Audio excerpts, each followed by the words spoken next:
하고 이제 생물 다양성에 관해서 연구도 하고 이러는데, 제가 보니까 지금 정부 마지막 그 교수님이 이야기하셨던 정부 정책에서 어떤 구조적인 문제 있잖아요. 예를 들면 이명박 정부에 들어와서 그 청와대에서 발표한 어떤 그 잡지가 있습니다.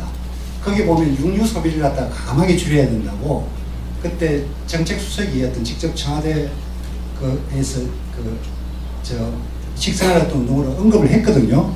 근데 중요한 것은 뭐냐면, 지금 환경 문제가 저희가 볼 때는 푸드마일즈랄까 먹거리랄까 농업 분야가 굉장히 환경 문제하고 굉장히 밀접한 관계가 있거든요.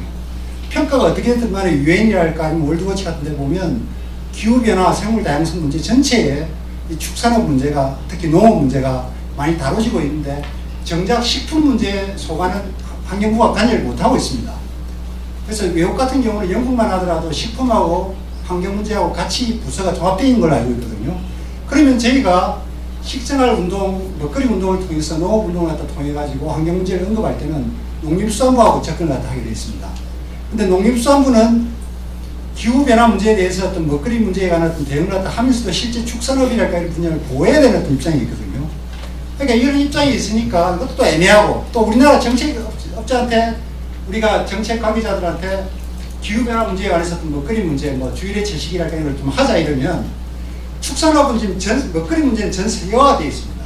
그래서 그 평가를 갖다 할 때 세계적으로, 국제적으로 평가를 갖다 하거든요.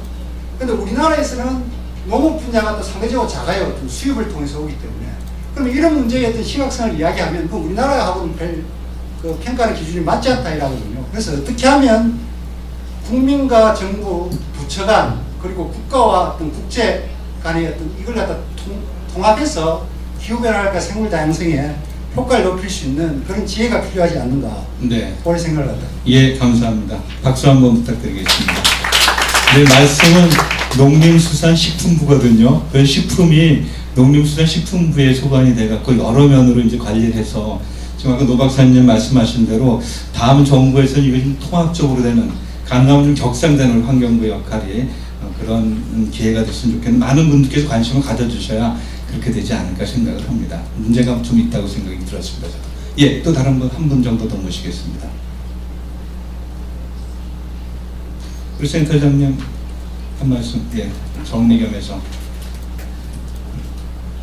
원래 제가 자장이 아니었는데 제가 낚였습니다만 한 말씀 하십시오. 네. 예, 국가기후변화 적응센터 권정한 센터장으로 일하고 있는 권정한입니다. 말씀 오늘 너무 잘 들었고요. 특별히 정말 이 생태계, IUCN 특별히 총회에서 생물 다양성과 이 생태계에 대해서 언급해 주신 점에 대해서 굉장히 감사를 드리고, 또 간략하게 저희 정책에 대해서 분명하게 이렇게 말씀해 주신 우리 제이미슨 박사님 감사드리고, 또 아까 이제 노태우 박사님 마지막으로 통합적인 어떤 측면에서 이런 것들을 고려해야 된다 이렇게 말씀하셨는데, 실질적으로 이제 기후변화 적응 대책도 저희가 통합을 고려해서 연구할 계획을 가지고 있습니다. 그래서 중복적인 문제랄지, 또 실질적으로 이 기후 변화를 고려한다기보다도 좀 기존에 해왔던 여러 가지 일들, 사업들을 가지고 많이 이제 다루고 왔는데, 향후에는 이 시나리오를 바탕으로 해서 기후 변화를 인해서 미래에 어떤 일이 벌어질지 이런 것 좀 더 이제 미래를 보면서 그러니까 대응을 할 수 있는 그런 연구가 많이 필요하다고 이렇게 생각이 되고요. 그걸 바탕으로 이제 저희가 적응 대책을 이제 수립해야 되지 않나 이런 생각이 듭니다.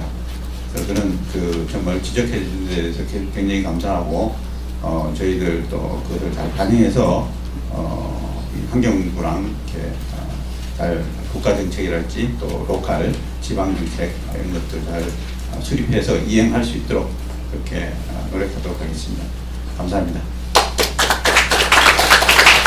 네, 예, 뭐 특별히 다른 분 없으신가 제가 좀 정리를 하도록 하겠습니다. 우리 노 박사님 말씀 사실 환경부에 대한 쓴소리라기보다는 우리 정부 조직에 대한 우리 정부 갖고 있는 구조에 대한 그런 문제점을 지적하신 거라고 생각이 됩니다. 오늘 키노트 스피치도 굉장히 좋았고 우리 중앙정부나 경기도 여러 대책도 저희가 잘 들었고 또 특별히 이 네 분의 토론자께서 굉장히 좋은 말씀 잘 해주셔서 앞으로 우리나라의 기후변화 적응 대책을 수립하는 데서 큰 도움이 되었다고 생각합니다.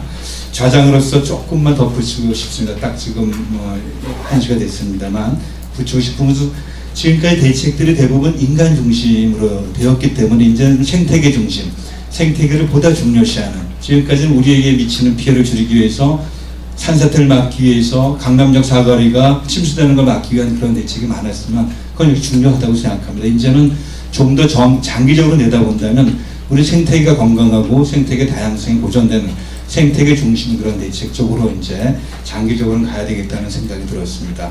또 하나는 아까 여러 토론님께서 말씀하신 것처럼 생태가 갖고 있는 그런 특성들, 예를 들면 자정작용이라든가 또 그런 생태계 특유의 보건 능력 이런 것을 고려한 생태 특성을 고려한 그런 적응 대책이 앞으로 지금도 어느 정도 되어 있습니다만 보다 중점적으로 만들어졌으면 하는 그런 바람이 있습니다. 예, 꼭 2시간 2분 동안 자리를 지켜주신 여러 방송국 여러분께 진심으로 감사드리고 오늘 워크숍이 우리나라 기후변화 적응 대책 수립에 조금이라도 도움이 되길 바라면서 이만 워크숍을 마치도록 하겠습니다. 감사합니다. Now we are closing the session, and thank you for all the participants, and especially to Dr. Johnny Chan as his reading role. Thank you so much. And please don't forget to leave your survey sheet